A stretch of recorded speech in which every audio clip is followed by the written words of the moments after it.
listening to the Bearded Theologians podcast, hosted by Zach Bechtold and Matt Franks. We hope you enjoyed today's podcast and check us out online at beardedtheologians.com.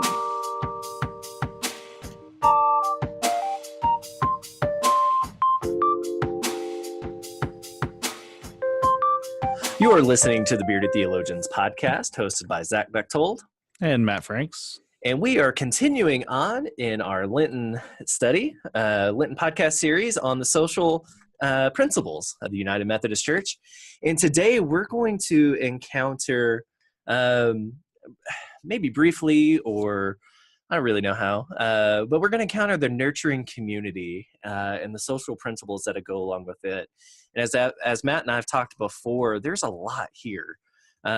Just within this one, there's 8 or 9 subheadings. Well, there's more than that. There's a bunch of different subheadings and things that we look at in looking at the nurturing community. But we kind of want to just highlight and talk about what the nurturing community is, rather than going in depth, particularly on one social principle or another. We would like to invite you to do that on your own. So we just want to highlight this and open it up and open the conversation. And so the nurturing community, it talks about the community provides the potential for nurturing human beings into the fullness of their humanity. We believe we have a responsibility to innovate, sponsor, and evaluate new forms of community that will encourage development of the fullest potential in individuals. And that's just the opening paragraph of this, or part of the opening paragraph to this section. And so, Matt, what do we do with that? How do we do that very thing, provide the potential for nurturing human beings into the fullness of their humanity? So as I was thinking about that, and we had the great blessing of yesterday interviewing Caitlin Hansen from Church for All People, and that podcast will air in after Easter. But I was thinking about something that she had said. She kept talking about church's third community. Third place. Yeah. Your first place being your home, your second place being your work, your third place being the organizations and other places that you spend your time and energy and effort. And one of the things that I've been thinking about a lot lately, and I've done that here in Tahlequah, is thinking about how can the church provide the best third place for people to want it, that has something for everybody, that can be a place for acceptance and love for everybody, not just a select group of people, but then also opportunities for people to grow in their faith and to be healthy and all those avenues. And I think that what's crazy is, and I was thinking about this in regards to the Methodist mission statement, is that the church provides the most significant arena for discipleship making to occur.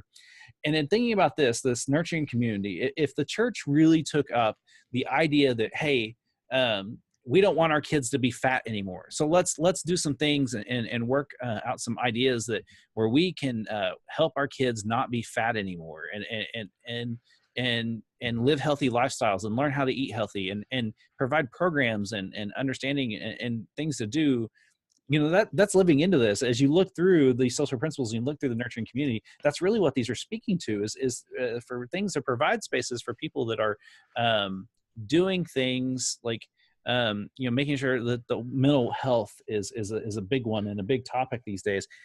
Finding ways that we can help grieving families, finding ways that we can help marriages.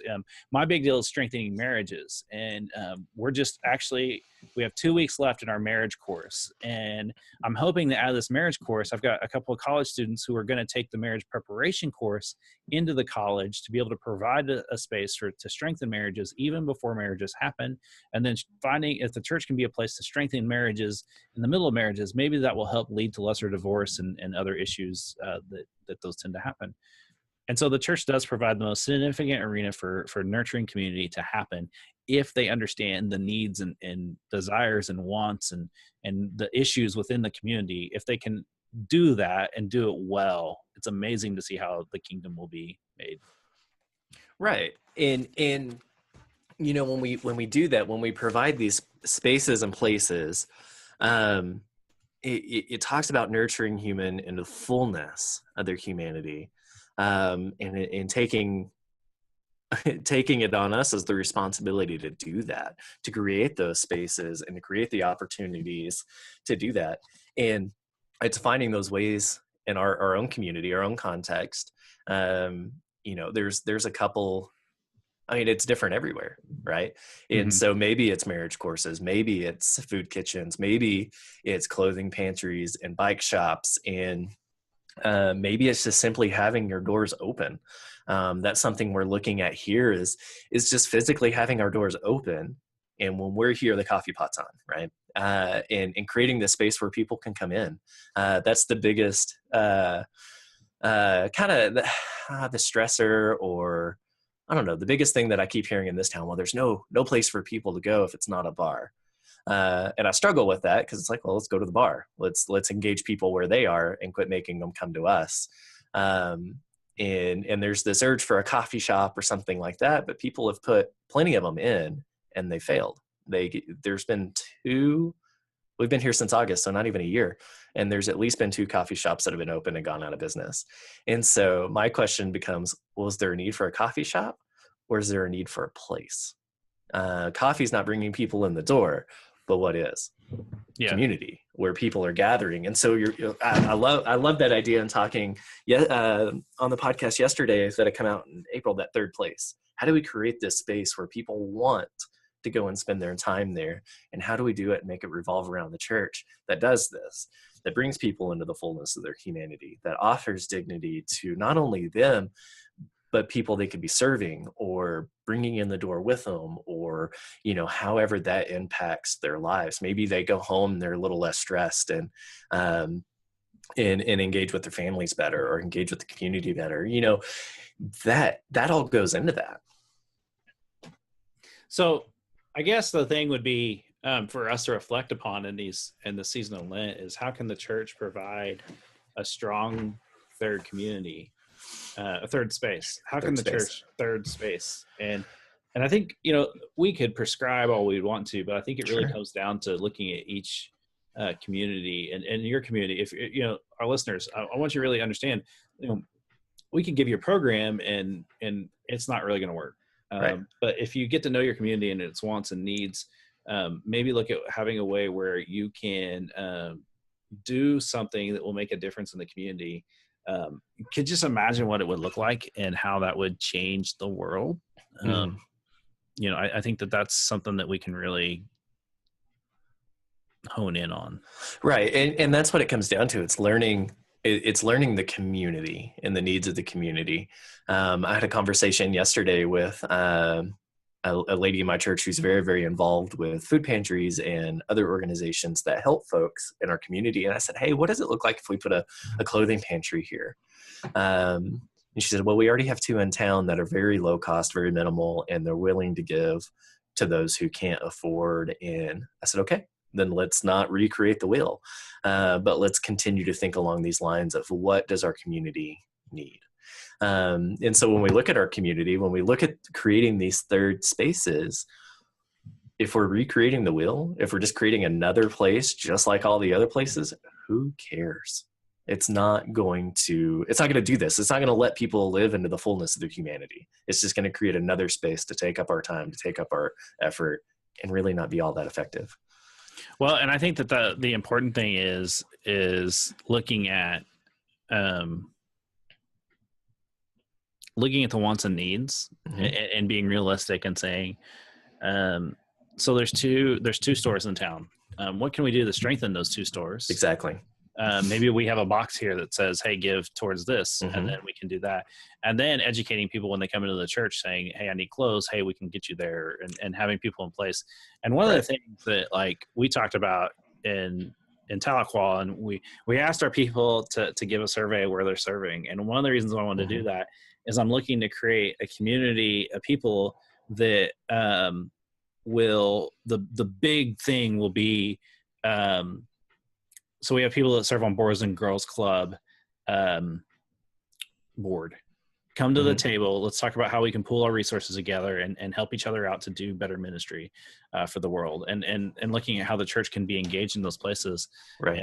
And, I'm really excited about this. We're hoping to get this off the ground and make huge strides. Now the deal is like going from there. So. Right. Well, and I want to give our listeners, in case they don't have a book of discipline and or a copy of the social principles, I want to give you, because we've talked a lot about this nurturing community, but I want to give you just the headings of the bullet points, basically, of what we include in this, just that way so you can be thinking about them. And if you want to dig deeper, please do. And if you want to have that conversation with us of, oh, tell me more about this, we can have that conversation. The nurturing community includes culture and identity, the family, marriage, divorce, single persons, women and men, human sexuality, family violence and abuse, sexual harassment, abortion, adoption, ministry with those who have experienced abortion. Sorry, I got those out of order. Faithful care for dying persons, suicide, sexual assault, pornography, bullying. Those are all included in the nurturing community of our social principles. We have something to say about all of those things. In the end of the day, it's to bring fullness to humanity, right? It's to bring dignity to people. And I want to bring back in what Neil had said, and I think this is important. This is the thing that for me really brought these into full force with that, is one of the things that Neil said was that the social principles are a call to action. Right. And so each one of those things that Zach read off will have some kind of call to action. Right. Now, here's the thing. Some of those you're going to agree with and like, yeah, I can do that. And some of those you're not going to agree with. Right. And I understand that shouldn't make or break your love and care for the United Methodist Church. Right. If you can say, I don't agree with this one, and just say, okay, I don't agree with this one, but I agree with this one. Okay. Maybe I'll try to work for change in that one and work, hey, I actually can still do work because I believe and groove with that church. And I think that that's important, because I think far too often in this polarized society that we live in, what has happened is if you stand on one issue in one particular way, that means you stand on that across the board. And that's a very modern way of black and white of thinking. And when the real reality is that you can think one way on one thing and you can feel another way about another issue. And just because those two may not mesh up and it's hard to understand that, that doesn't mean that like you're a particular person. I think that that's important, because we live in a society today that says if you believe this particular way on marriage, then you've got to believe this particular way on immigration or anything else like that. And sometimes for some people that doesn't reconcile, that there's a reason, there's a story behind that. And to me, the biggest thing is to know people's story and to know why people are the way that they are. Because we are not people that are black and white and everything is just cut and dry. And because you feel this particular way about this issue, that's who you are. And I think that when we think about these things and you dive into these, you're going to notice there are going to be things that you agree with. And you're like, yes, I'm glad they said this, or they didn't go far enough and I want to go far enough. And do work for justice. Well, and that's the whole reason we want to bring these up and bring these to attention, even just very basically, is so that you dig into them and that you do wrestle with them and you find out where you are and you can answer the why you believe the way you believe, why you agree with this, why you disagree with this, instead of just, like Matt said, living on a black and white side of right and wrong, or I agree and I don't agree. So we have the permission, we have the opportunity to wrestle with these things. There is plenty within our social principles that Matt and I like and dislike about them. And that I think all Methodist pastors and Methodist people who have read them like and dislike about them. And it's if you don't know them, you can't create change. You can't step forward and speak to them in one way or another. And so to do that, we must read into these. We must wrestle with them, because their intent, there is a call to action, and it's to bring that fullness to humanity. And so if we don't know them, if we just disagree in heading without digging into why, we're not any better off. I think these are something we should wrestle with. Well, and I think that's the call. During Lent, we're supposed to strengthen our faith and we're supposed to strengthen our connection and recenterness. Right. And I think that if you're still looking for something, even though we're like 3 weeks into Lent, 2, but technically 3 Sundays, but we won't get into that technicality. But I think if you're really wrestling with it and you can say, find out why, ask the question, why is this troubling? Why do I agree with this? Why do I disagree with this?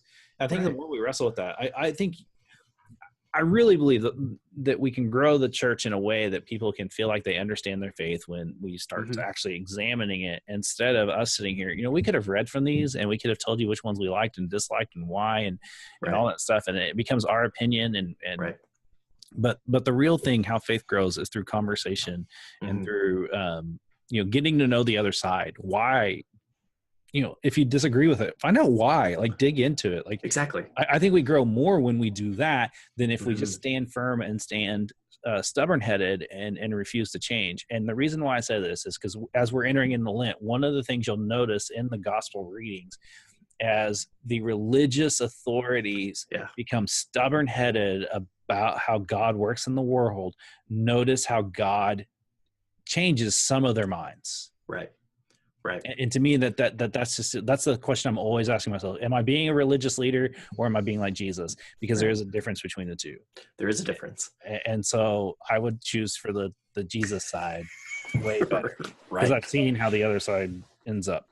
Yeah. And so for me, that I think the challenge this week is, as you dive into those, please dive into them. Go buy for $5, or even pick one of these up. Google it. And if you want to be super Methodist, go buy a book of discipline. and heaven forbid that Methodists actually read the book of discipline. Right. Our dear friend Adam Hamilton tells his story that he came to faith through the book of discipline. Right. And so there's some things in there that are there's some good stuff. And if you don't want to buy a book of discipline, your church library should have one. And if there's not one on the shelf, go ask your pastor. Somebody stole 2 of mine, so we will. So that happens. But that's what we want you to do. We want you to read through these, wrestle with them, ask that question, why. Let that be your spiritual discipline for Lent. Why? And answer that for yourself, because that is how we grow. That's how we grow as people. How we grow as through spirituality and our faith, and it's just how we grow as people. And so we want to invite you to check out beardedtheologians.com. We have some awesome blogs. We have our past. If you've not caught up on our Lent series on the social principles, listen to those. Neil Christie was on last week, and it was wonderful. We invite you to start there, if anything, and then go back a week and then go to this one. Because Neil talks about a lot of in-depth stuff here in the social principles and why we do what we do as Methodists and how we wrestle with that and just come together. So we want to invite you to do that. Buy a shirt, buy a coffee mug. St. Patrick's Day is coming up. We don't have anything that's green, but coffee mugs are great. Those help us go to fund the podcast and do this on a weekly basis. And we appreciate all of our listeners and all of the support that you give us. Keep having the conversation with us on all of our social media pages. If you'll go to Google Play and iTunes, give us a 5-star rating and a bad review, whatever you want to do. Just give us those 5 stars so that way people get exposed to this podcast and the word gets out more. We want to thank you for everything. For the Bearded Theologians, I'm Zach Bechtold. And I'm Matt Franks. Thanks for checking us out. Thank you for listening to the Bearded Theologians podcast. We hope you've enjoyed listening, and we hope that you share our content online through Facebook and social media, and we hope that you check out our Beardcast store at beardedtheologians.com and pick up some great Bearded Theologians gear. We hope you have a good day.